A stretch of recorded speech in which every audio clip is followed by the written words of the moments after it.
இன்று நாம் பார்க்க இருக்கக்கூடிய தலைப்பானது வெர்ச்சு அண்ட் வைசஸ். அடுத்ததாக மாரல் ரிலேட்டிவிசம் என்ற ஒரு பகுதியினை பார்க்க இருக்கிறோம். இவை அனைத்துமே நாம் குறிப்பாக இந்திய தத்துவங்களிலும் இது போன்ற பிரிவுகளை நாம் பார்க்கிறோம். மற்றும் இப்பொழுது பார்க்கக்கூடிய பிரிவானது மேற்கத்திய சிந்தனைகளை ஒட்டிய கருத்தாக விளவுகிறது. மேற்கத்திய சிந்தனை என்றால் வெஸ்டர்ன் பிலாசபிக்கல் தாட் என்று சொல்லப்படக்கூடிய மேற்கத்திய தத்துவ சிந்தனைகளினுடைய கருத்துக்களை நாம் இன்று பார்க்க இருக்கிறோம். எவ்வாறாக ஒரு மனிதன் வாழ வேண்டும் என்பதை எவ்வாறெல்லாம் நமக்கு இந்திய தத்துவங்கள் விளக்குகிறதோ அதே போன்று மனிதனுடைய வாழ்க்கையையும் இந்த பிரபஞ்சத்தை பற்றிய ஒரு மிக விரிவான ஒரு அலசலை மேற்கத்திய தத்துவமானது செய்து வந்துள்ளது. குறிப்பாக நாம் மேற்கத்திய சிந்தனையில் சில தத்துவ அறிஞர்களை பற்றி நாம் கண்டிப்பாக தெரிந்திருக்க வேண்டும். அப்படி வரிசையில் பார்க்கையில் நாம் சாக்ரட்டிஸ் என்ற ஒரு தத்துவ அறிஞரையும் பிளேட்டோ என்பவரையும் அடுத்ததாக அரிஸ்டாட்டில் மற்றும் அவருடைய மாணவரான அலெக்சாண்டரை பற்றிய செய்திகள் என்பது மேற்கத்திய தத்துவ சிந்தனையில் மிக முக்கியமாக இடம்பெறுகிறது.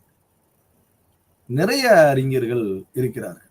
நாம் பார்த்தோமேயானால் ஜாக்யூஸ் டெரிடா, லிபினிட்ஸ், ஸ்பினோசா, பெர்க்லி போன்ற எண்ணற்ற மேற்கத்திய தத்துவ சிந்தனைவாதிகள் எல்லாம் நமக்கு இந்த பிரபஞ்சத்தை பற்றியும் பிரபஞ்சத்தினுடைய மனித வாழ்க்கையை பற்றியும் பல்வேறு விதமான கருத்துக்களையும் அவர்களது சிந்தனையின் வழியாக நமக்கு நிறைய விஷயங்களை கூறி வருகிறார்.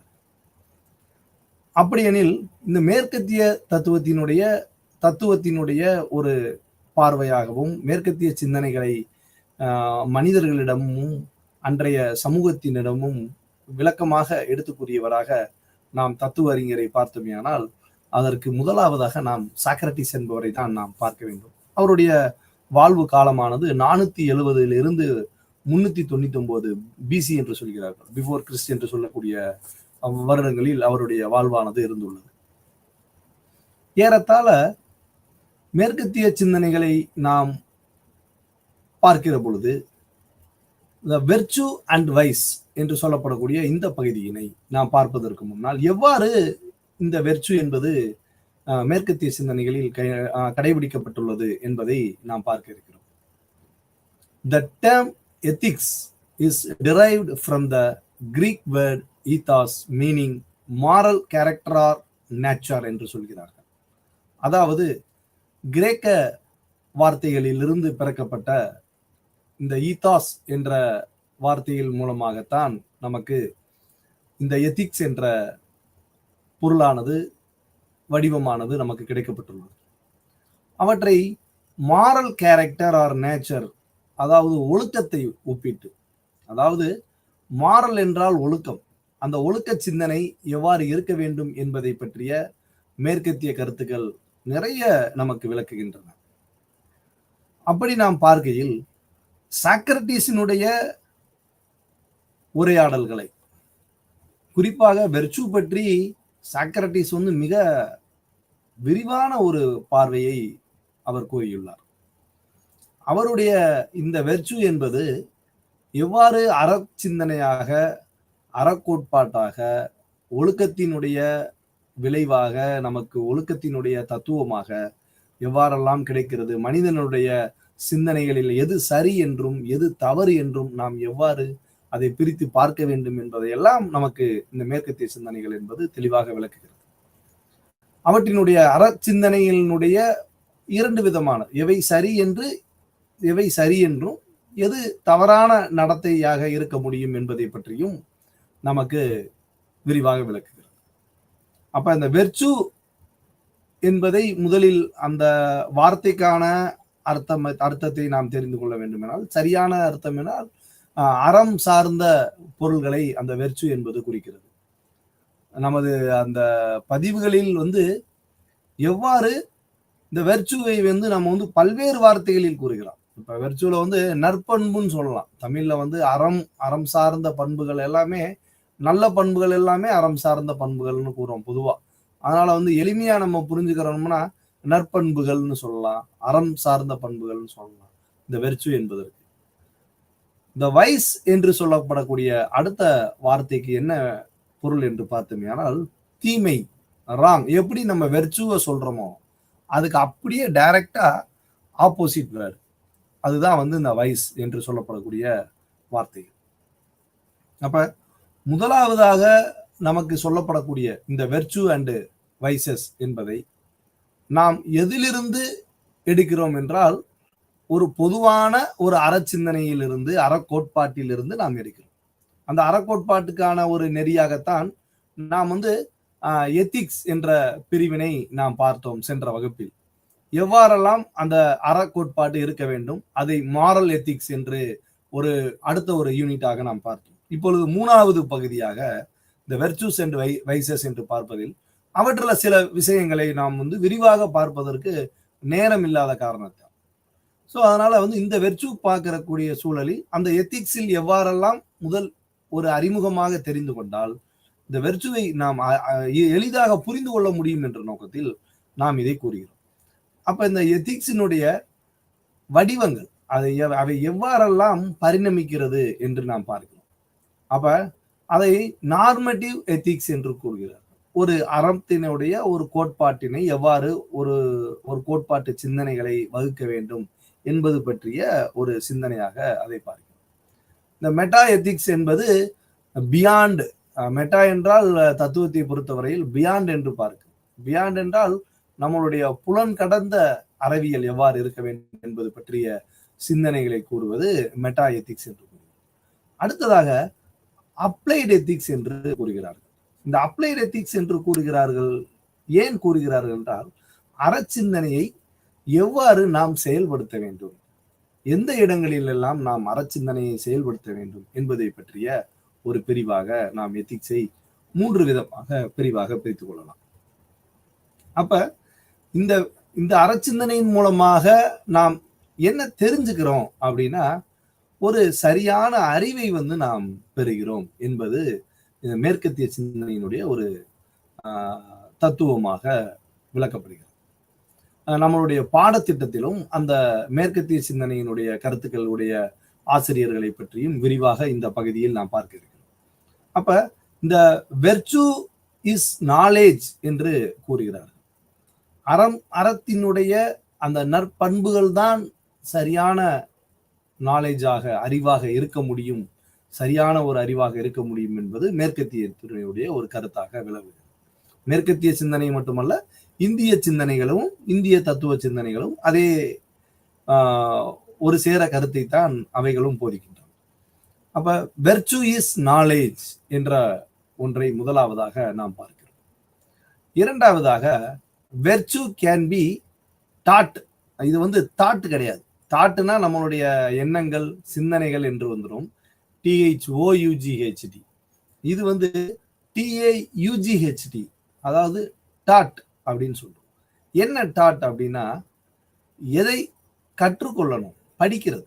அந்த டாட் அப்படின்றதுக்கான அர்த்தம் எதை கற்றுக்கொள்ள வேண்டும், வெர்ச்சு நற்பண்புகளை கற்றுக்கொள்ள வேண்டும். வெர்ச்சு இஸ் நாலேஜ், நற்பண்புகள் தான் சரியான அறிவாக இருக்க முடியும். அடுத்ததாக வெர்ச்சு கேன் பி டாட், நற்பண்புகளை நாம் கற்றுக்கொள்ள வேண்டும். இந்த பண்புகளை நாம் கற்றுக்கொள்ளணும் அப்படின்னா எப்படி நம்ம கத்துக்கிறது அப்படின்ற ஒரு கேள்வியானது பிறக்கிறது. ஏனெனில் மேற்கத்திய தத்துவத்தினுடைய தத்துவ ஆசிரியர் சாக்ரட்டிஸை நாம் ஒரு தத்துவ அறிஞராக நாம் எடுத்துக்கொண்டோமே ஆனால் சாக்ரட்டிஸ் சொல்லக்கூடிய எல்லாமே ரைசிங் ஃபார் கொஸ்டின்ஸ். நீங்கள் கேள்விகளை கேளுங்கள், கேள்வியின் மூலமாக பதிலை பெறுங்கள். தெரிந்ததில், அதுவும் குறிப்பா என்ன சொல்றாருன்னா தெரிந்ததிலிருந்து தெரியாததை தெரிந்து கொள்ளுங்கள்ன்றார். உங்களுக்கு தெரிஞ்சதை கேளுங்க, அதுல இருந்து தெரியாததை நீங்க புரிஞ்சு கொள்ளுங்க அப்படின்ற ஒரு தத்துவமாகத்தான் சாக்ரட்டிஸினுடைய தத்துவம் விளங்கப்படுகிறது. அவருடைய இருப்பால் தான் பிளேட்டோ அவரை பின்பற்றிய ஒரு சீடராக விளங்கினார் என்பது வரலாற்றினுடைய கருத்து. அப்ப இந்த வெர்ச்சு கேன் பி டாட் அப்படின்றத நம்ம எதோட ஒப்பிட்டா பிளேட்டோ சரியா செஞ்சிருக்காரு, அவருடைய மாணவராக வந்திருக்கிறாருன்னு கூட நம்ம இதை அந்த கருத்தோடு கூட ஒப்பிட்டு பார்க்கலாம். அடுத்ததாக இந்த வெர்ச்சு கேன் பி தாட் என்பதை நாம் எவ்வாறு செயல்படுத்துவது என்று பார்த்தோமேயானால், man commits evil because of ignorance என்று சொல்கிறார்.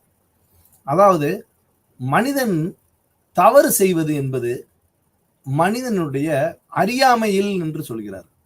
ஒரு மனிதன் என்பவன் எந்த ஒரு தவறுகளை செய்தாலும் அவன் அறியாமையில் செய்கிறான் என்பது ஒரு கருத்தாக கூறப்படுகிறது. அதற்காக நாம் தெரிஞ்சுக்கிட்டே செய்யறதில்லை. முதல் நாம் செய்யக்கூடிய தவறுகளை அவர்கள் எவ்வாறு சொல்கிறார்கள் என்றால், மனிதன் என்பவன் அறியாமையில் பாவம் செய்கிறான். எல்லா விதமான செயல்களையும் அவன் அறியாமையினால் பாவம் செய்கிறான் என்று கூறப்படுகிறது.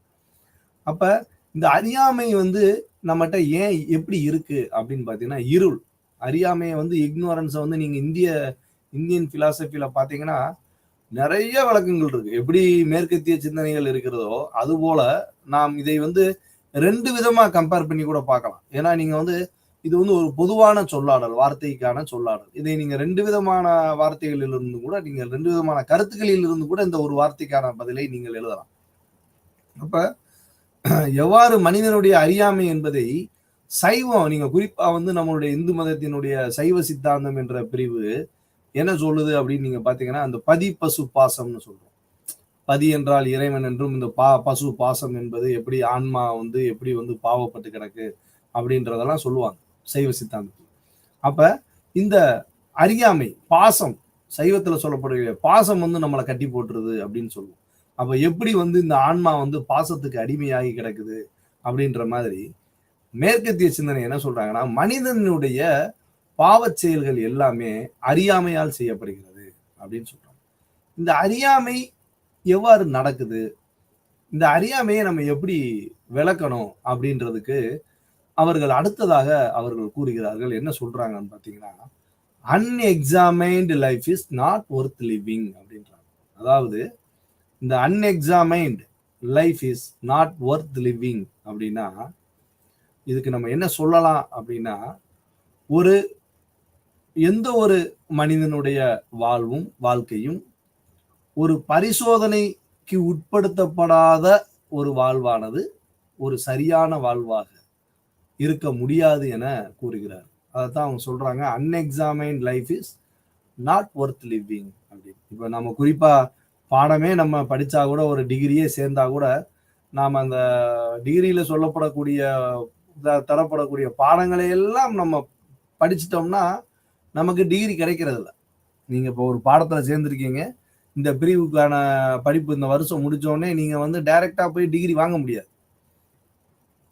அப்ப டிகிரி வாங்கணும்னா நீங்க என்ன செய்யணும், அதுக்கு அசைன்மெண்ட் எழுதணும், எக்ஸாம் எழுதணும், இந்த மாதிரியான ஒரு சட்டத்திட்டங்கள் வகுக்கிறாங்க.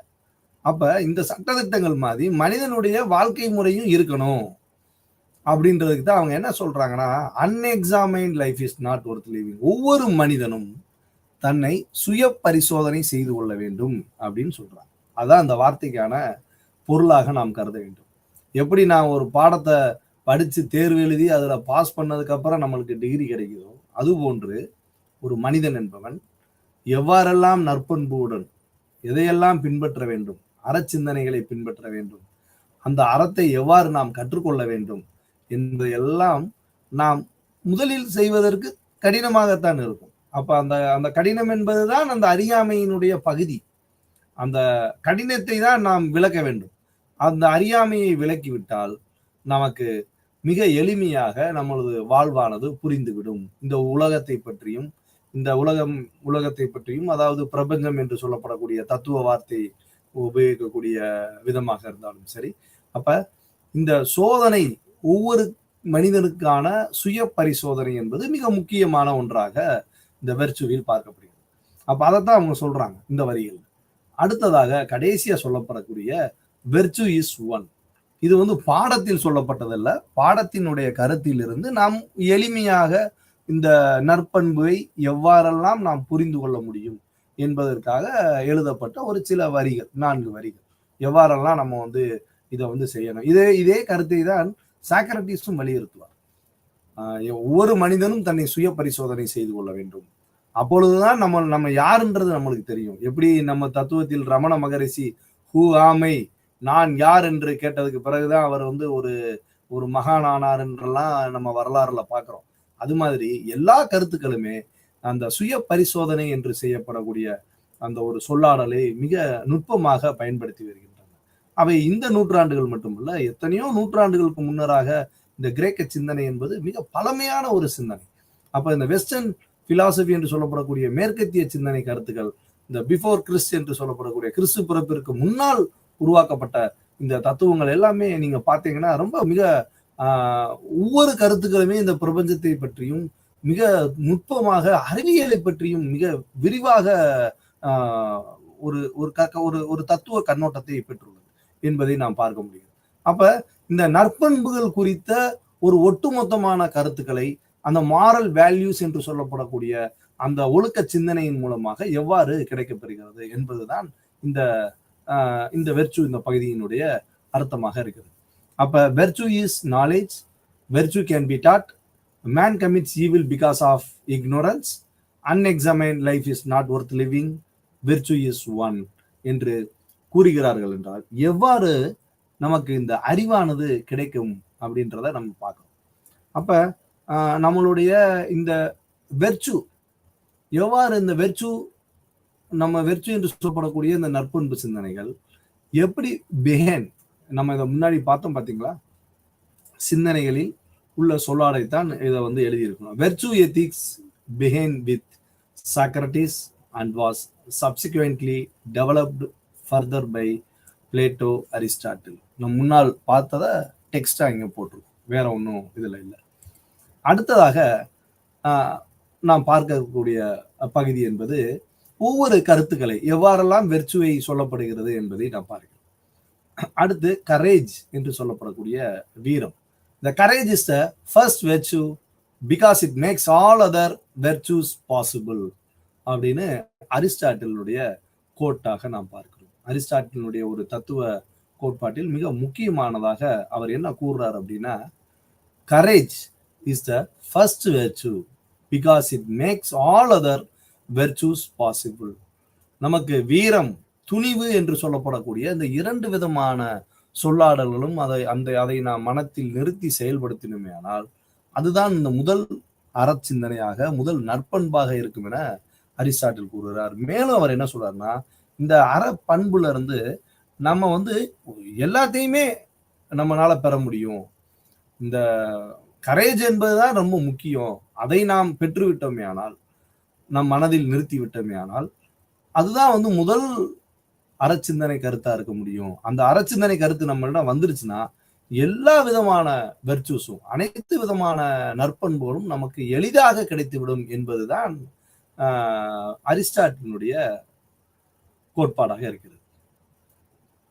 அடுத்ததாக, courage defined as the mental or moral strength to venture, preserve and withstand danger, fear or difficulty, is at the root of both curiosity and risk, competence, and in fact of a whole lot of other qualities. நம்மளுடைய இந்த எவ்வாறெல்லாம் நம்மளுடைய இந்த அறச்சிந்தனையில் அந்த துணிவுகள் இருக்கிறது என்பதை நமது மன ரீதியாகவும் நமது ஒழுக்க ரீதியாகவும் தன்னை வலுப்படுத்திக் கொள்ள வேண்டும் என கூறுகிறார்.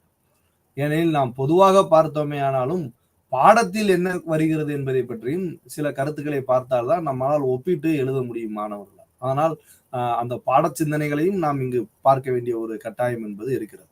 அப்ப எப்பொழுது அந்த துணிவானது நமக்கு கிடைக்கும், அந்த துணிவை நாம் பெற்றுவிட்டோமே ஆனால் அவை எவ்வாறு நமது மனதை வலுப்படுத்த வேண்டும், அதே நேரத்தில் நம்மளுடைய அந்த ஒழுக்க கட்டுப்பாட்டுகளை நாம் எவ்வாறு செய்ய வேண்டும் என்பதை எல்லாம் ஒவ்வொருதையும் நாம் நிலைப்பாடோட தீர்மானித்து இருந்து விட்டோமே ஆனால் நமக்கு வரக்கூடிய சில பிரச்சனைகளையும் விளைவுகளையும் நம்மளால் எவ்வாறெல்லாம் எதிர்கொள்ள முடியும் என்பதையெல்லாம் வலுவான பிரச்சனைகள். ஏன்னா ஒரு இதை ஃபேஸ் பண்றப்ப நிறைய தடைகள் வரும்.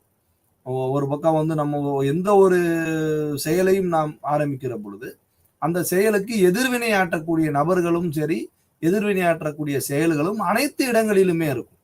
குறிப்பாக நீங்கள் வேலை பார்க்கக்கூடிய இடத்துல கூட நீங்க வேலை பார்க்கணும்னு நினைச்சா கூட உங்களுக்கு சில சக்திகள் உங்களை தடுக்கும், எப்படியெல்லாம் வேலை செய்ய விடக்கூடாதுன்ற மாதிரி. அது மாதிரி நம்ம அது போன்ற சக்திகளை எல்லாம் நம்ம எப்படி விளக்க முடியும் அப்படின்னா, நம்ம கரேஜா இருந்தா மட்டும்தான் விளக்க முடியும். நம்ம ஏதோ ஒண்ணு சொல்றாங்கன்ட்டு பயந்துட்டு நம்ம போயிட்டோம்னா அந்த வேலை நடக்காம போயிடும். நம்மளுடைய பயம் என்பது நம்மை அழித்து விடும் என்பது ரொம்ப முக்கியமான ஒன்று. அப்ப இதை நீங்க எல்லா இடத்துலையும் பார்க்கலாம். நீங்க படிக்கிற விஷயமா இருந்தாலும் சரி, நீங்க வேலை பார்க்கக்கூடிய விஷயமா இருந்தாலும் சரி, நீங்க உங்களுடைய குடும்ப வாழ்க்கையில இருந்தாலும் சரி, இல்ல உங்களுடைய உறவினர்களிடம் பேசும் பொழுதும் சரி, நீங்க எல்லாத்தையும் நீங்க ஒப்பிட்டு பார்த்தீங்கன்னா, நீங்க பாருங்க, உங்ககிட்ட அந்த துணிவு இல்லைன்னா உங்களை ஆளை உடைச்சிருவாங்க, உங்களை சிதைச்சிருவாங்க, உங்களுடைய எண்ணங்களை சிதைக்க வைக்கும். அப்ப இந்த மாதிரி பிரச்சனைகள் இருந்தெல்லாம் நம்ம இந்த டிஃபிகல்டிஸ் எல்லாம் நம்ம களையணும் அப்படின்னா நம்மளுக்கு கரேஜ் என்பது ரொம்ப முக்கியமான ஒன்று என்று அரிஸ்டாட்டில் தனது கருத்தாக கூறுகிறார். இந்த ஃபவுண்டர் ஆஃப் வெர்ச்சு என்று நம்ம என்ன சொல்லலாம் அப்படின்னு பார்த்தோம் அப்படின்னா, most philosophy scholars agree that in the western culture the founding fathers of virtue ethics are Plato and Aristotle அப்படின்னு சொல்றாங்க.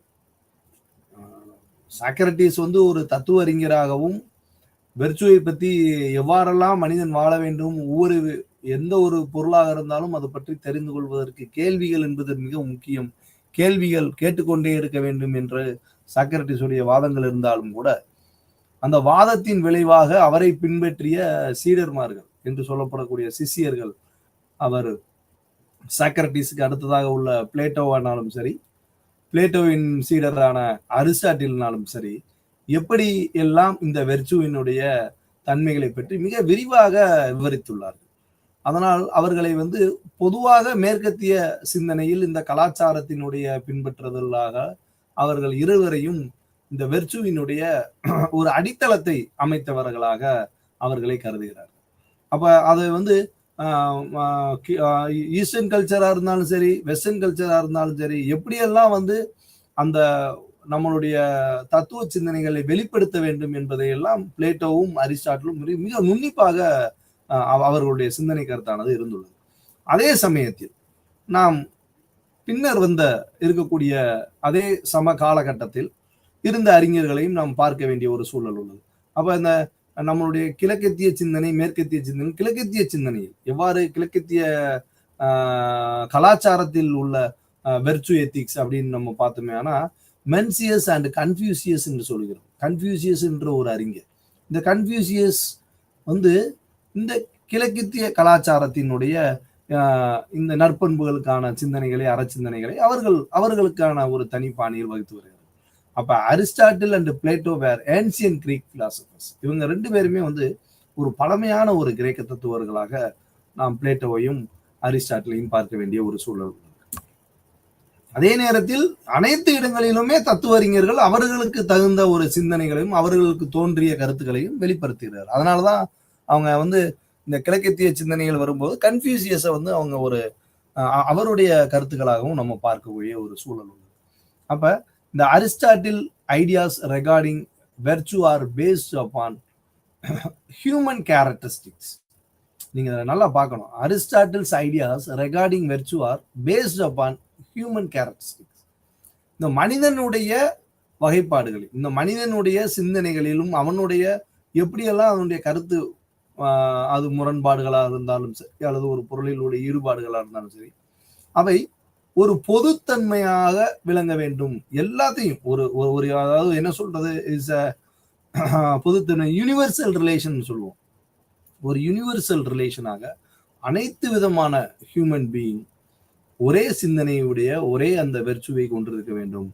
அப்பதான் அது ஒரு சிறந்த ஒரு அந்த நல் வாழ்க்கைக்கு வழிவகுக்கும் என கூறும். அப்ப Aristotle examines the behaviour and moral judgements of men who would be considered good and virtuous as well as qualified to judge in matters of virtue. எந்த ஒரு பொருளிலும் சரி, எந்த ஒரு செய்கையிலும் சரி, நாம் அந்த நற்பண்பு என்று சொல்லக்கூடிய அந்த அறம் சார்ந்த கருத்துக்களையும் அறம் சார்ந்த சிந்தனையுடனும் நாம் ஒவ்வொரு செயல்களிலும் ஈடுபட வேண்டும் என்பதுதான் இந்த அரிஸ்டாட்டிலினுடைய கருத்துக்களாக நாம் பார்க்கிறோம். அதுல அரிஸ்டாட்டில் இந்த வெர்ச்சுவை என்ன பண்றாருன்னா refer to the virtues as character traits or psychological dispositions என்று சொல்கிறார். அப்ப virtues are those particular dispositions that are appropriately related to the situation and to link back to our function. Encourage actions that are in accordance with reason. எல்லாமே வந்து எப்படி இந்த வெர்ச்சுவினுடையது நடைபெறுகிறது, நம்மளுடைய நற்பண்பு என்பது நம்மளுடைய செயல்களின் மூலமாக எவ்வாறு பிரதிபலிக்கிறது என்பதை அரிஸ்டாட்டில் வந்து தன்னுடைய பாணியில் கூறுகிறார். அடுத்ததாக நாம் இந்த வைஸ் என்று பார்க்கிறோம். ஒரு பகுதியில் நாம் இப்ப முன்னர் பார்த்த வெர்ச்சு என்பதை வந்து நம்ம வந்து சொல்றோம், நாலேஜ், அக்கார்டிங் டு நாலேஜ், எவ்வாறெல்லாம் இந்த அறிவானது பெறப்படுவதற்கு எவ்வாறான நற்சிந்தனைகள் இருக்க வேண்டும், அந்த நற்சிந்தனைகள் என்பது எவ்வாறு உலகளாவிய அளவில் ஒரு மொத்தமாக ஒரு மனிதனுடைய வளர்ச்சிக்கும் மனிதனுடைய முன்னேற்றத்திற்கும் எவ்வாறு செயல்பட வேண்டும் என்ற ஒரு நற்பண்புகளினுடைய கருத்துக்களை வெர்ச்சு இஸ் ஒன்னு சொல்றோம், வெர்ச்சு இஸ் நாலேஜ்னு சொல்றோம், வெர்ச்சு கேன் பி தாட் என்று கூறுகிறார்கள், மேன் கமிட்ஸ் ஃபார் ஈவில்னு சொல்றாங்க. அந்த ஈவில்ல வந்து பிகாஸ் ஆஃப் இக்னோரன்ஸ், ஏன் வந்து மேன் கமிட்ஸ் ஈவில்னு சொல்றாங்கன்னா, மனிதன் வந்து அறியாமையால் பாவம் செய்கிறானே தவிர அறிந்து செய்வதில்லை. அறியாமையை நாம் திரித்து கொள்ள வேண்டும். அந்த அறியாமையை நாம் அந்த இருளில் இருந்து விலக வேண்டும் எனில் நமக்கு அந்த நற்பண்புகளும் நற்செயல்களும் இருந்தால்தான் மனிதன் அந்த இக்னோரன்ஸ் என்று சொல்லப்படக்கூடிய அறியாமையிலிருந்து விளங்குவான். அந்த அறியாமையை நாம் அகற்ற வேண்டுமெனில் நாம் நல்ல பண்புகளையும் நல்ல ஒழுக்கங்களையும் வளர்த்து கொள்ள வேண்டும் என்பதுதான் மேற்கத்திய சிந்தனையினுடைய கருத்துக்களாக இருக்கு. அடுத்து சொல்லப்படக்கூடிய இந்த வைசஸ் என்று சொல்லப்படுது. வைசஸ் என்று நாம் சொல்றோம்னா, இது எப்படி நம்ம நற்பண்புன்னு சொல்றோமோ அதே மாதிரி அதை வந்து தீமைன்னு சொல்லலாம். தீமை, அகங்காரத்தினுடைய வெளிப்பாடு, ஒழுக்கமின்மை, அனைத்து விதமான கருத்துக்களையும் அனைத்து விதமான சொல்லாடல்களையும் இந்த வைசஸ்க்கு நாம் இடத்திற்கு தகுந்தவாறு நாம் கொடுத்துக் கொள்ளலாம் ஒவ்வொருவரும். அப்ப இந்த vice comes from Latin word. இது வந்து லத்தீனுடைய வார்த்தையிலிருந்து விட்டிம் என்று சொல்லப்படக்கூடிய ஒரு வார்த்தையிலிருந்து பிறக்கப்பட்டிருக்கலாம் என்று கூறுகிறார். ஃபெயிலிங் ஆர் டிஃபெக்ட் என்று சொல்கிறார். Vice is the opposite of the virtue. நான் முன்னர் கூறியது போல் வெர்ச்சு நல்லதுன்னா வைஸ் வந்து கெட்டது. அப்ப இந்த நற்பண்புகளுக்கு எல்லாம் நம்ம என்ன பார்த்தோமோ அந்த பார்த்ததுக்கு அப்படியே மாறுபட்ட சிந்தனையை சொல்லுவதுதான் இந்த வைசஸினுடைய வெளிப்பாடாக இருக்கு. இந்த வைசஸ்ல அவங்க என்ன சொல்றாங்க அப்படின்னா, ஒரு விதமான பிரிவினை நாம் பார்க்கிறோம். அதாவது 7 deadly vices are அப்படின்னு சொல்றாங்க. ஒரு 7 விதமான தீமைகளை நாம் இங்கு பார்க்கிறோம். Pride, avarice, lust, wrath or anger சொல்லுவோம். wrath, அத W நீங்க உச்சரிக்காம கூட சொல்லலாம். wrath or anger, gluttony, envy, sloth என்று 7 விதமான சொல்லாடல்களை மேற்கத்திய தத்துவமானது பயன்படுத்துகிறது. எதற்கென்றால் வைஸ் என்று சொல்லப்படக்கூடிய அந்த கருத்திற்கு. இவற்றில் இந்த 7ஐயும் நாம் ஒழிக்க வேண்டும். இந்த 7ஐயும் நாம் அழித்தால் மட்டுமே இந்த நல்ல பண்பு என்று சொல்லப்படக்கூடிய வெர்ச்சு என்பதை நாம் அடைய முடியும் என்பது இந்த பாடத்தில் சொல்லப்படக்கூடிய ஒரு சிந்தனையாக அமைகிறது. என்ன அப்படின்னு பார்த்தோம்னா, ப்ரைடு அப்படின்னா என்ன சொல்லுவோம்? வெனிட்டி அப்படின்னு சொல்றோம். என்ன சொல்றோம்? ப்ரைடு வெனிட்டினா பெருமைன்னு சொல்லலாம். தமிழ்ல வந்து அதை வந்து என்ன சொல்லுவோம்னா பெருமை சார்ந்த விஷயம், இல்லைன்னா மாயைன்னு கூட சொல்லலாம். அது வந்து ஒரு மாயை. வெனிட்டினா மாயைன்னு சொல்லலாம். அது வந்து இருக்கிற மாதிரி இருக்கும் ஆனா இருக்காது அப்படின்னு சொல்லுவோம்ல. அந்த மாதிரி ஒரு மாயையான பொய்யான கருத்துக்களையும் ரொம்ப பெருமையா எதனாலும் ஒரு சிறிய விஷயத்தை கூட மிக பெருமைப்படுத்தி பேசக்கூடியதையும் நம்ம வந்து தவிர்க்கணும். அந்த பண்பை நாம் அழித்து கொள்ள வேண்டும் நம்மிடமிருந்து என்பதை கூறுவதுதான் இந்த வைசஸினுடைய முதல் வாக்கியத்தில் சொல்லப்படக்கூடிய பிரைட் ஆர் வேனிட்டி. அடுத்ததாக சொல்லப்படக்கூடிய அவ்ரைஸ் என்று சொல்லப்படக்கூடிய இரண்டாவது. அவ்ரைஸ் என்றால் தமிழ்ல வந்து என்ன சொல்லுவோம் அப்படின்னா பேராசைன்னு சொல்லலாம். ஒரு பொருள் மீது ஆசை இல்லை, பேராசை. அதாவது பேராசை என்பது என்ன அப்படின்னா, ஒரு ஆங்கிலத்தை சொல்லுவாங்க ஃபர்ஸ்ட் டிசர்வ் தென் டிசையர் அப்படின்னு சொல்லுவாங்க. அதாவது முதலில் புரிந்து கொள், பிறகு ஆசைப்படு அப்படின்னு சொல்லுவாங்க. எந்த ஒரு பொருளா இருந்தாலும் நமக்கு கிடைக்கணும் அப்படின்னா நம்ம வந்து அது அது கிடைக்கணும்னா அதுக்கு நம்ம தகுதியான்னு பார்க்கணும். அதனாலதான் அந்த சொல்லாடலுக்கு என்ன பேர் வச்சிருக்காங்கன்னா, ஃபர்ஸ்ட் டிசர்வ் தென் டிசையர்னு சொல்லுவோம். முதலில் புரிந்து கொள், பிறகு ஆசைப்படு.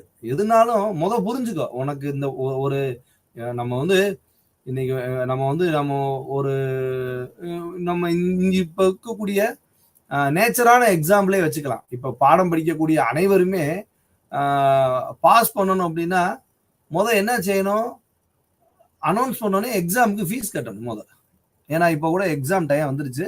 எக்ஸாமுக்கு வந்து நீங்க வந்து ஃபீஸ் கட்டணும். இந்த ரியல் டைம் எக்ஸாம்லயே நீங்க வச்சுக்கலாம் அவரேஜ்க்கு. அப்போ நம்ம வந்து ஒரு நம்ம இந்த இதுல சேர்ந்து நம்ம டிகிரி வாங்கணும் அப்படின்னு நினைச்சோம்னா ஜாயின் பண்ணணும். அதுக்கடுத்து ஜாயின் பண்ணதுக்கு அப்புறம் நம்ம ஆசைப்படுறதுல என்ன செய்யணும், பரீட்சைக்கு பணம் கட்டணும். பணம் கட்டினதுக்கு அப்புறம் எக்ஸாம் எழுத போகணும். எக்ஸாம் எழுத போனதுக்கு அப்புறம் நம்ம படிக்கணும். படிச்சு அதுக்கப்புறம் தான் போய் எழுத முடியும். அப்ப படிச்சு எழுதணும். அப்ப இதைத்தான் சொல்றோம், ஃபர்ஸ்ட் டிசர்வ் தென் டிசையர். எதுவுமே செய்ய மாட்டேன் ஆனா எனக்கு டிகிரி வரணும்னா வருமா? வராது. அப்ப இதைத்தான் நம்ம வந்து பேராசைன்னு சொல்றோம். எதையுமே செய்யறது இல்லை, ஆனா எனக்கு வந்து எல்லாமே கிடைச்சிடணும் அப்படின்னு நினைப்போம். அப்ப அந்த ஒரு எண்ணத்தை நாம் மனதில் இருந்து நீக்க வேண்டும் என்பதுதான் அவ்ரைஸ் என்று சொல்லப்படுகிறது. அடுத்ததாக லுஸ்ட் என்று சொல்லப்படக்கூடியது. லுஸ்ட் அப்படின்னா என்ன அப்படின்னா, நம்ம வந்து இதை வந்து என்ன சொல்லலாம், காமம்னு சொல்லலாம். தமிழ்ல காமம் நம்மளுடைய ஆக்ஷனை வந்து கர்மான்னு சொல்லுவோம். ஆக்ஷனுக்கு பேர் வந்து கர்மா. இந்த லஸ்ட் அப்படின்னு சொல்றதுக்கு பேர் வந்து காமா. ஒரு ஆறை வந்து எடுத்துடணும், அது கர்மா, இது காமா. லஸ்ட் என்றால் காமா. என்ன அப்படின்னா, ஒரு கெட்ட சிந்தனைகள், நமது மனதில் உள்ள காம சிந்தனைகளில், காம சிந்தனை என்பது எந்த இடத்தில் தேவைப்பட வேண்டும், யாரிடத்தில் தேவைப்பட வேண்டும் என்ற ஒரு சுய ஒழுக்கம் என்பதை பற்றி மேற்கத்திய சிந்தனைகள் கருதுகிறது. அப்ப இந்த காமம் என்பது எவ்வாறு இருக்க வேண்டும், இந்த காமத்தை நாம் அந்த நெறியினை பின்பற்றுகிறோமா என்பதெல்லாம் ஒரு கேள்வியாக அமைகிறது. அப்ப இந்த காமத்தை அகற்ற வேண்டும், ஒரு நற்பண்புகளை உருவாக்க வேண்டும் எனில், இந்த வெர்ச்சு என்பதை அடைய வேண்டும் எனில் அந்த காமத்தை நாம் அடக்கி ஆள வேண்டும் என்பதை பற்றி கூறுகிறது. அடுத்ததாக ராத் ஆர் ஆங்கர்னு சொல்றோம். ராத் என்றாலும் ஆங்கர் என்றாலும் கோபம் என எடுத்துக்கொள்ளும். யாராவது ஏதாவது நம்மிடம் கூறினார்கள்னா உடனே கோபப்பட்டு வருவது. அப்ப அந்த கோபத்தை நாம் எவ்வாறு அடக்கிக் கொள்வது, அந்த கோபத்தை எவ்வாறு நாம் நீக்குவது என்பதை பற்றிய ஒரு சிந்தனை. அப்ப இதை நீக்குவதன் மூலமாக நமக்கு நம்மளுடைய நிலைகள் மாறுபடும் என்பது ஒரு சிந்தனை. அடுத்ததாக சொல்லப்படக்கூடியவை குளுட்டனி என்று சொல்லப்படக்கூடிய, குளுட்டன்னா நம்ம வந்து என்ன சொல்லலாம் அப்படின்னா, சாப்பாட்டை நம்ம சாப்பிட்றதே வந்து ரொம்ப அதிகமாக என்ன சொல்லுவோம், பெருந்தீனின்னு சொல்லுவோம். அந்த மாதிரி பெருந்தீனின்னு சொல்லலாம். அப்ப எவ்வாறு நம்மளுடைய அந்த பழக்கத்தை மாற்றிக்கொள்ள வேண்டும், அதை எதுவுமே லிமிட் தானே. சொல்லுவாங்க, அளவுக்கு மிஞ்சினால் அமிர்தமும் நஞ்சுன்னு சொல்றோம் தமிழ்ல. அந்த ஒரு வார்த்தைக்கான அர்த்தமாக அதை புரிந்து கொள்ளுங்கள். அடுத்ததாக என்வி ஆர் ஜெலஸ்லி என்று சொல்கிறோம். என்வி ஆர் ஜெலசி அப்படின்னா பொறாமை, ஈகோன்னு அது வந்து ஈகோன்றதை விட பொறாமை என்று நம்ம சொல்லலாம். அப்ப ஜெலசி வந்து எவ்வாறு நாம் அடுத்தவர் மீது பொறாமை கொள்ளக்கூடாது, இந்த பொறாமையின் வழியாக நம்மளுடைய நல்ல பண்பானது அழிந்துவிடும், நம்மளுடைய எந்த செயல்களையும் நம்மால் செய்ய இயலாது என்பதை பற்றி சொல்லப்படக்கூடியவைதான் இந்த ஜெலசி என்று சொல்லப்படக்கூடிய. இந்த ஜெலசி என்பது ஒரு மனிதனிடம் இருக்கக்கூடாது என்பதை பற்றியெல்லாம் கூறுகிறது. அடுத்ததாக சொல்லப்படக்கூடிய லேசினஸ் ஆர் ஸ்லோத் என்று சொல்கிறார். இவற்றுக்கு சோம்பல்னு சொல்றோம். இப்ப நம்ம இதுல வந்து தமோசான்னு சொல்லுவோம், தமச குணம், ஒரு சோம்பலான குணம். அமைதியான குணத்தை வந்து சாத்விக்னு சொல்லுவோம். இந்தியன் கான்டெக்ட்ல சாத்விக்னு சொல்றோம். ரொம்ப ஆக்டிவா இருக்கிறத வந்து நம்ம ரஜஸ் அப்படின்னு சொல்றோம். தமஸ் அப்படின்றத வந்து ஒரு சோம்பேறியான ஒரு நிலை, ஒரு சோம்பல் குணம் படைத்த அப்படின்னு சொல்றோம். அப்ப அந்த ஒரு சொல்லாடல், இந்த லேசினஸ் என்பது வந்து சோம்பலாகவும் இருக்கக்கூடாது. இது இது இது இது இந்த கூறப்பட்ட 7 விதமான வகைகளும் ஒரு மனிதனிடம் இருக்கக்கூடாது என கூறுகிறார். இருக்கக்கூடாது, இவைதான் வைசஸ் என்று சொல்கிறோம். 7 விதமான இந்த சொல்லாடல் மூலமா தான் ஒரு வைசஸ்னா இந்த மாதிரி நிறைய கெட்ட கருத்துக்களா உள்ளதுதான் நம்மளை நற்பண்புகளை செய்ய விடாமல் செய்கிறது என்ன இந்த கருத்துக்களை விவரிக்கிறது. அடுத்ததாக நாம் பார்க்கக்கூடிய தலைப்பானது மாரல் லா. ஏன்னா நேரம் என்பது ரொம்ப முக்கியமா ஒன்றா கருதப்படுது. ஏன்னா இந்த நேரத்தின் மூலமாக ஒரு 3 பகுதியை நாம வந்து பார்க்கணும். அப்போ ஒவ்வொரு பகுதியும் நம்ம வந்து விரிவா தெரிஞ்சுக்கிட்டா, எப்படி வெர்ச்சு மற்றும் லைசினஸை புரிஞ்சுக்கிட்டோம்னா தான் நம்ம பின்னாடி வரக்கூடிய இந்த மொராலிட்டிஸ், மாரல் லா அதை பற்றியெல்லாம் நம்ம தெரிந்து கொள்ள, அனைத்துமே ஒரே சாரத்தில் வந்தாலும் கூட விரிவான சிந்தனையின் மூலமாக நாம் அதை எளிதாக பெற முடியும். அப்ப the moral law is generally understood to be a law that applies universally and categorically அப்படின்னு சொல்றோம். The moral law applies universally because it applies to all actions or at least sets moral boundaries which no action may ever rightfully exceed. நம்ம ஒவ்வொன்றா வாசிக்கிறேன், அதுக்கப்புறம் நம்ம பிரீஃபா அது சொல்லப்படக்கூடியதுக்கு நம்ம தமிழ்ல மிக ஒவ்வொரு பகுதியா நம்ம அர்த்தத்தை பார்க்கணும். Moral law refers to conduct derived from an objective அப்படின்னு சொல்றோம். ரைட் அண்ட் ராங் அப்படின்னு சொல்றாங்க. இப்ப இந்த இடத்துல நீங்க மாரல் லா அப்படின்னு பார்த்தோம்னா ஒழுக்கத்திற்கான ஒரு சட்டம், எவ்வாறெல்லாம் இந்த ஒழுக்கம் என்பது இருக்க வேண்டும், ஒழுக்கத்துடன் நாம் எவ்வாறு நடந்து கொள்ள வேண்டும் என்பதை பற்றிய ஒரு பகுதியாக நாம் இதை பார்க்கிறோம். அப்ப இந்த ஒழுக்கத்தை பற்றி பார்க்கையில் moral law refers to contact derived from an objective அப்படின்னு சொல்றோம். ரைட் அண்ட் ராங் 2 விதமான பிரிவை பிரிக்கும். மாரல் லா வந்து சரியானதும் மற்றும் தவறானது என்று சொல்கிறோம். என்ன சரியானது என்ன தவறானது என்ற ஒரு கேள்வி. அப்ப அப்ஜெக்டிவ் என்று நாம் பார்க்கையில் இதை தமிழில் நாம் புறநிலையாக, புறம், நமக்கு நம்மளுடைய சுயத்திற்கு அப்பாற்பட்ட ஒரு விஷயமாக நாம் இந்த ஒழுக்கத்திற்கான ஒரு சட்டத்தையாக பார்க்கிறோம். அப்போ புறநிலையில் உள்ள மொராலிட்டி என்று சொல்லப்படக்கூடிய புறநிலையில் உள்ள மாரல் எவ்வாறு இருக்க வேண்டும், புற உலகில்னு வைத்துக் கொள்ளலாம். நம்ம கிட்ட இருந்து வேறு தனியாக உள்ள வெளியில் உள்ள புறவெளியில் உள்ள சட்டதிட்டங்கள் அப்படின்றத சொல்லக்கூடிய. அப்போ moral law usually refers to a higher set of principles that should govern conduct that is not necessarily set down by legislation. லெஜிஸ்லேஷன்னா சட்டம், வேற ஒன்றும் இல்லை, பெரிய வார்த்தைகள்லாம் கிடையாது. லெஜிஸ்லேஷன்னா சட்டம்னு சொல்லுவோம். அப்போ அதற்கான ஒரு பிரின்சிபல்ஸ், ஒரு வகைகளை, ஒரு தன்மைகளை வகுத்துக் கொள்கிறது இந்த மாரல் லா என்பது, வகுத்துக் கொள்கிறது.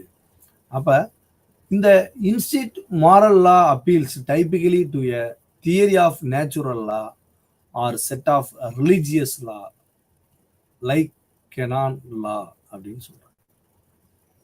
அப்ப இந்த மாரல் லா என்பது தியரிட்டிக்கலாகவும் நம்ம பார்க்கலாம். ஃபர்ஸ்டே நம்ம பார்த்தோம், அது தியரிட்டிக்கலான ஒரு சட்டமாகவும், நேச்சுரல் லா என்று சொல்லப்படக்கூடிய இந்த சட்டத்தினுடைய ஒரு இயற்கையான ஒரு சட்டமாக, அவை வந்து ஒரு நம்ம 3 விதமானதை பிரிச்சோம், அப்ளைடு எத்திக்ஸ் அப்படின்லாம். அப்ப அதற்றினுடைய ஒரு வெளிப்பாடாக நாம் இந்த பகுதியில் ஒவ்வொரு விதமான சட்டங்கள், அவை ஒரு இயற்கை சார்ந்த சட்டங்கள் இருக்கு, சமூக நீதி சார்ந்த சட்டங்கள் உள்ளது, சமய ரீதியாக சட்டங்கள் உள்ளன. இது போன்ற பல்வேறு விதமான முகங்களை பின்பற்றிய ஒரு சட்ட பகுதிகளை நாம் பார்க்கலாம் என்று சொல்கிறார். அப்ப இந்த சட்ட பகுதிகளை நாம் பல்வேறு விதமான பகுதிகளாக பார்க்கலாம் அப்படின்னு பார்க்கிறப்ப அதை வந்து ஒரு எக்ஸ்பிரஷன்ஸ், என்ன எக்ஸ்பிரஷன்ஸ்னா மாரல் லா வந்து ஒரு 5 விதமான வகைகளில் நாம் அந்த சட்டத்தை பார்க்கலாம். அப்ப அந்த 5 விதமான வகை என்ன அப்படின்னு நம்ம பார்த்தோம்னா, எட்டர்னல் லா என்று சொல்கிறார். அடுத்ததாக நேச்சுரல் மாரல் லா என்று சொல்கிறார். லா அண்ட் த ஒரிஜினல் கோவினன்ட் என்று சொல்கிறோம். Canon law, law and the new covenant அப்படின்னு சொல்றோம்.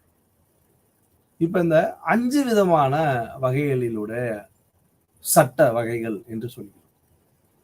என்ன அப்படின்னு நம்ம பார்த்தோம்னா, எட்டர்னல் லா என்று சொல்லப்படக்கூடியதற்கு நாம் தமிழ்ல வந்து நம்ம என்ன சொல்றோம்னா, நித்திய சட்டம்னு சொல்றோம். நித்திய நிலையான சட்டம்.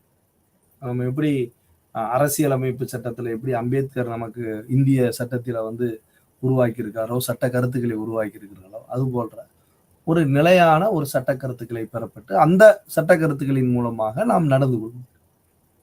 அதை ஒரு யுனிவர்சலாக பரந்த ஒரு தன்மையுடையதாக நாம் பார்க்கக்கூடிய விஷயமாக பார்க்கிறோம் இந்த எட்டர்னல் லா என்று சொல்லப்படும். இரண்டாவது சொல்லப்படக்கூடிய இந்த நேச்சுரல் மாரல் லா என்பது நாம் எப்பொழுதும் போக ஒரு பொதுவான ஒரு ஒழுக்க சிந்தனைக்கான ஒரு சட்ட கருத்துக்களாக நாம் பார்க்கிறோம். மூன்றாவது சொல்லப்படக்கூடிய இந்த லா அண்ட் த ஒரிஜினல் கோவினன்ட் அப்படின்றாங்க. இதை என்ன நம்ம சொல்றோம் அப்படின்னா, இந்த கோவினன்ட் என்று சொல்லப்படக்கூடிய வார்த்தைக்கு வந்து நம்ம ஒப்பந்தம், அதாவது என்ன சொல்லுவோம், உடன்படிக்கைன்னு சொல்லலாம். உடன்படிக்கை சார்ந்த சட்ட கருத்துக்கள். என்ன உடன்படிக்கை சார்ந்த சட்ட கருத்துக்கள்? ஒவ்வொரு விதமான சட்டங்கள். உடன்படிக்கை என்பது ஒரு இருவர்களுக்கு இடையேயான ஒரு ஒப்பந்தம். இந்த உடன்படிக்கை படி நான் செயல்படுகிறேன். ஒவ்வொரு விதமான லிஸ்ட் அவுட், இந்த மாதிரி அக்ரிமெண்ட்னு சொல்றோம், ஒப்பந்தம்னு சொல்றோம். அந்த ஒப்பந்தத்தையே வந்து நம்ம வந்து சொல்றோம். ஒப்பந்தம் என்னென்ன மாதிரி எல்லாம் செய்யணும், ஆக்ஷன்ஸ், என்னென்ன அக்ரிமெண்ட் இருக்கு. நீங்க ஒரு வேலைக்கு சேர்ந்தீங்கன்னா ஒரு அக்ரிமெண்ட் போடுவாங்க. நீங்க வேலையை விட்டு போகக்கூடாது, வேலையை விட்டு போனா முன்னாடியே சொல்லணும், 3 மாசத்துக்கு முன்னாடி சொல்லணும், இல்லைன்னா உங்களுக்கு அந்த 3 மாசத்தினுடைய சம்பளத்தை வந்து நீங்க கொடுத்துட்டு போகணும். அதாவது எப்படின்னா, இந்த உடன்படிக்கை எப்படி இருக்கும்னா, வேலை பார்க்குற இடத்துல நீங்க ஒரு ஐடி ஃபீல்ட்ல வேலை பார்த்தாலும் சரி, இல்லை இப்ப எல்லா கம்பெனிலையும் அந்த மாதிரி செய்ய ஆரம்பிச்சிட்டாங்க. ஒரு வேலைக்கு வர்றீங்க, அந்த வேலைக்கு போய் சேர்ந்துட்டீங்க, சேர்ந்ததுக்கு அப்புறம் அதனுடைய நியதி, நீங்க வந்து கம்பெனி லா அப்படின்னு வச்சுக்கலாம். அந்த கம்பெனி லா என்ன சொல்லும் அப்படின்னா, நீங்க வந்து வேலைக்கு சேர்ந்துட்டு வெளியே போறணும் அப்படின்னு நினைச்சீங்கன்னா போய்க்கலாம். ஆனா 3 month நோட்டீஸ், நீங்க வேலைக்கு போறதுக்கு முன்னாடி, வேலையை விட்டு போறதுக்கு முன்னாடி நீங்க 3 மாசத்துக்கு முன்னாடி சொல்லணும். சொன்னீங்கன்னா அந்த 3 மாசம் கழிச்சு நீங்க அப்படியே வேலையை விட்டு போய்க்கலாம். அப்படி இல்லை அப்படின்னா உடனே சொல்லி நீங்க உடனே போகணும்னு நீங்க நினைச்சீங்க அப்படின்னா இந்த 3 மாசம் சம்பளத்தை கொடுத்துடணும் அப்படின்னு சொல்லுவாங்க. அந்த மாதிரி ஒரு கோவினன்ட் என்று சொல்லப்படக்கூடிய உடன்படிக்கைக்கான ஒரு சட்டத்திட்டமாக பார்க்க. அடுத்ததாக இந்த கெனான் லா என்று சொல்லக்கூடியவை வந்து நியதி சட்டம்னு சொல்லலாம். தமிழ்ல வந்து நியதி, அதாவது ஒரு என்ன நியதின்னா, நம்ம நியதின்றத தமிழ்ல நம்ம சொல்றோம். இந்த நியதின்றத வந்து அதாவது நியமித்தல்னு கூட நீங்க வச்சுக்கலாம். ஒவ்வொருதுக்கும் என்ன மாதிரியான ஒரு நியமனம் இருக்கணும், ஒரு டைரக்ஷன்ஸ், வழிகாட்டுதலுக்கான சட்டம்னு கூட வச்சுக்கலாம். அது வந்து ஒப்பந்த சட்டம்னு வச்சுக்கலாம். இதை வந்து கெனான் லா அப்படின்றது வந்து வழிகாட்டுதலுக்கான சட்டம். இப்போ நம்மளுக்கு நம்ம நாட்டுக்கு வந்து தண்ணி தர்ற பிரச்சனை இருக்கு, காவேரி பிரச்சனை இருக்கு. அதை கூட காவேரி பிரச்சனை, இங்கிட்டு கச்சத்தீவு பிரச்சனை, இந்த மாதிரியான பல பிரச்சனைகள் வந்து நாட்டில் நிலவுது. அப்ப இதெல்லாம் வந்து பாத்தீங்கன்னா கெனான் லா என்று சொல்லப்பட நீதி என்ன மாதிரியான சட்டங்களை வழிவகுக்கிறார்கள், விதிமுறைகள் வழிவகுக்கக்கூடியவை, இது போன்ற ஒவ்வொரு விதமான பிரிவுகளாக நமக்கு சட்டத்தினுடைய பிரிவுகள் வகுக்கப்படுகிறது. அப்ப நம்மளுடைய இந்த சட்ட கருத்துக்களின் மூலமாக, சட்டத்தினுடைய வகைகளின் மூலமாக நாம் ஒவ்வொரு விஷயத்தையும் நாம் எவ்வாறு தெரிந்து கொள்ள வேண்டும், அந்த சட்ட கருத்துக்களின் வழியாக நாம் எவ்வாறு அந்த நற்பண்புகளின் மூலமாக நம்மை மாற்றிக்கொள்ள முடியும், மாற்றிக்கொள்ள வேண்டும் எனவும் கூறுகிறார். அடுத்து நம்ம பார்க்கக்கூடிய தலைப்பை வந்து மாரல் ரிலேட்டிவிசம் என்று சொல்லுகிறோம். அப்ப இந்த டிட்டர்மினேஷன்ஸ் எவ்வாறு ஒவ்வொரு விதமான இது இந்த மாரல் லாவுக்குரிய நோட்ஸ் இது. தாமஸ் கடைசியா கோட்ஸ் வந்து Thomas defines human laws particular determinations of nature law devise by human reason. வந்து சும்மா உங்களுக்கு எவ்வாறு ஒவ்வொருத்தவங்களும் அந்த லாவை பத்தி என்ன சொல்லியிருக்காங்கன்ற ஒரு கோட் தான், வேற ஒன்றும் இல்லை. We note first that human laws are further specifications of the natural law and that these are made by man. மனிதன் தான் வந்து அனைத்தையும் வகுக்கிறான். மனிதனுடைய சிந்தனையின் மூலமாகத்தான் ஒழுக்க சிந்தனைகள் வகுக்கப்படுகின்றன. ஆகவே இந்த சிந்தனைகளினுடைய வெளிப்பாடாக மனிதன் நடந்து கொள்ள வேண்டும் ஒழுக்க சிந்தனைகளுடன் என்பதுதான் மேற்கத்தினுடைய கருத்தாக இருக்கிறது. அதே கருத்தே இந்திய தத்துவங்களும் அதையே தான் போதிக்கின்றன என்பது குறிப்பிடத்தக்கது. அடுத்து இந்த மாரல் ரிலேட்டிவிசம் அப்படின்னு சொல்லுவோம். ஒவ்வொன்றும் சொல்லுவோம், ரிலேட்டிவிட்டின்னு சொல்லுவோம். அதுக்கான என்ன அந்த உறவுகள் ரிலேட்டிவிட்டி, அதவே வந்து இந்த ரிலேட்டிவிசம் அப்படின்னா ஒன்றும் இல்லை, அதுக்கு சார்ந்த விஷயத்தை பற்றி சொல்றோம். ஃபெமினிசம் அப்படின்னா பெண் சார்ந்த விஷயம்.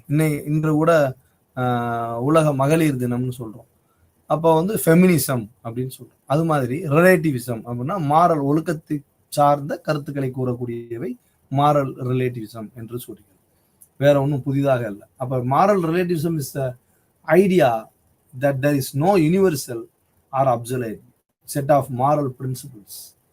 It is a version of morality that advocates to each her own, and those who follow it say, who am I to judge? எல்லாமே வந்து என்ன சொல்லுது அப்படின்னா, அந்த முதல் கூறிய வார்த்தை தான் சுய பரிசோதனை. அதாவது எவ்வாறு நம்மை நாம் சுய பரிசோதனை செய்து கொள்ள வேண்டும் என்பதை பற்றி கூறுவதுதான் அனைத்து விதமான கருத்துக்களுமே. அப்ப இந்த மாரல் ரிலேட்டிவிசத்துக்கு வந்து நம்ம வந்து என்ன சொல்லலாம், ஒரு சார்பியலான ஒரு தார்மீக விவாதம், தார்மீகமான ஒரு சார்பியல் வாதமாக. தார்மீகமான சார்பியல் வாதம் அப்படின்னாலே நம்ம என்ன சொல்லுவோம் அப்படின்னா, ஏதாச்சும் ஒண்ணு கிடைக்கணும்னா நமக்கு வந்து இது என்னுடைய தார்மீக உரிமைன்னு சொல்லுவோம். தார்மீக உரிமைன்னு சொல்லுவோம். அப்ப அந்த தார்மீக உரிமை என்பதை வந்து நமக்கு எதை தார்மீக உரிமை என்று சொல்கிறோம்னா, நம்மளுடைய அந்த சுயம் ஒழுக்கம் என்று சொல்லப்படக்கூடிய இந்த நற்பண்புகளினுடைய தார்மீக சார்பியல்வாதம் என்ன அப்படின்றதான் இந்த பகுதியினுடைய தலைப்பாக இருக்கு. அப்ப இவை வந்து ரெண்டு விதமா அவங்க பார்க்குறாங்க. அதாவது கலாச்சாரம் சார்ந்ததாகவும் மனிதனுடைய சுய ஒழுக்கத்தை சார்ந்ததாகவும் இருக்கணும். ஒரு நற்பண்புன்றது நம்மகிட்ட மட்டும் இருந்தா பத்தாது.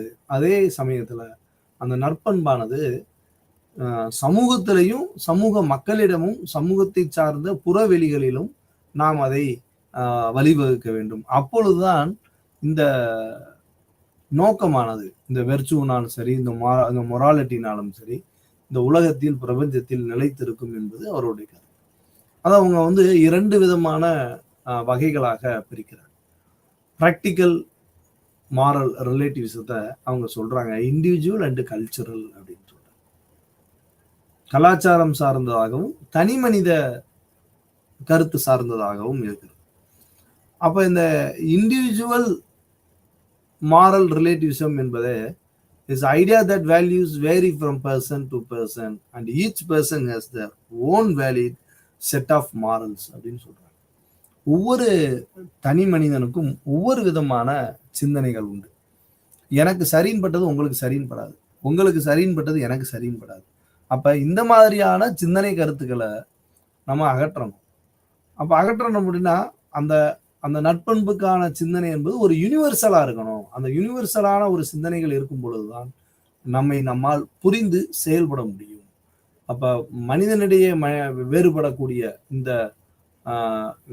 ஒழுக்க சிந்தனையானது ஒரு விதத்துல வேறுபட்டு இருந்தாலும் கூட ஒவ்வொரு மனிதனும் தன்னை சுய பரிசோதனை செய்து கொள்ள வேண்டும். அந்த சுய பரிசோதனை செய்வது கொள்ளும் மூலமாக அவனுடைய ஒழுக்க சிந்தனையை வகுத்து கொள்ள வேண்டும் என கூறுகிறது.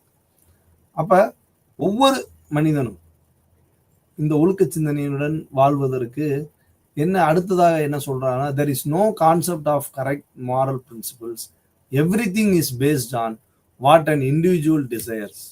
நம்ம ஒவ்வொருத்தவங்களுடைய அந்த ஆசை, ஒவ்வொருத்தவங்களுடைய செயல்பாடின் மூலமாக நாம் அதை நிரூபிக்க வேண்டும் என்று கூறுகிறார். இந்த ரிலேட்டிவிசத்தினுடைய இம்பார்ட்டன்ஸ் அப்படின்னு சொல்லி ஒரு 2 விதமான கருத்துக்கள் நம்ம பார்க்கணும். Ethical relativism reminds us that different societies have different moral beliefs and that our beliefs are deeply influenced by culture. அப்படின்னு சொல்றோம். Ethical relativism reminds us that different societies have different moral beliefs and that our beliefs are deeply influenced by culture. அப்படின்னு சொல்றோம். அதாவது நம்மளுடைய இந்த பரந்த உலகத்தில், பரந்த பாரதம் என்றாலே நம்ம நாடு வந்து பாரத நாடுன்னு சொல்றோம். பாரத நாடுனாலே பழம்பெரும் நாடு. பாரத நாடுனாலே எல்லா விதமான சமயங்களும். அதனாலதான் வந்து நீங்க பிலாசபியில இந்தியன் பிலாசபின்னு இருக்கு, வெஸ்டர்ன் பிலாசபின்னு இருக்கு. அப்ப இதுலயே பிரிவுகள் இருக்குதுன்னா அப்ப எந்த அளவுக்கு ஒரு பழமை வாய்ந்த அனைத்து விதமான சமயங்களையும், அனைத்து விதமான மக்களையும், அனைத்து விதமான மதங்களையும் உள்ளடக்கிய ஒரு பழம்பெரும் நாடு தான் நம்மளுடைய நாடு. அப்ப இந்த பழம்பெரும் நாட்டுல நிறைய வகைப்பாடுகள் இருக்கக்கூடிய ஒரு சூழல்ல எப்படியெல்லாம் வெவ்வேறு விதமான ஒழுக்க சிந்தனைகள், அந்த ஒழுக்கத்தினுடைய நம்பிக்கை என்று ஒண்ணு இருக்கு. இது எங்களுடைய டிஃபரெண்ட் பிலீஃப்ஸ். அது வந்து சமய ரீதியான ஒரு நம்பிக்கையும் இருக்குது. அப்ப இந்த இந்த நம்பிக்கைகளை எல்லாம் நம்ம வந்து செயல்படுத்தணும் அப்படின்னா பொதுவா சமயங்களின் மூலமாக நம்ம நம்பிக்கை என்பது ரொம்ப ஆழமா இருக்கும். ஒவ்வொரு சமய ரீதியாக ஒவ்வொரு செயலையும் நம்ம நம்புறோம்.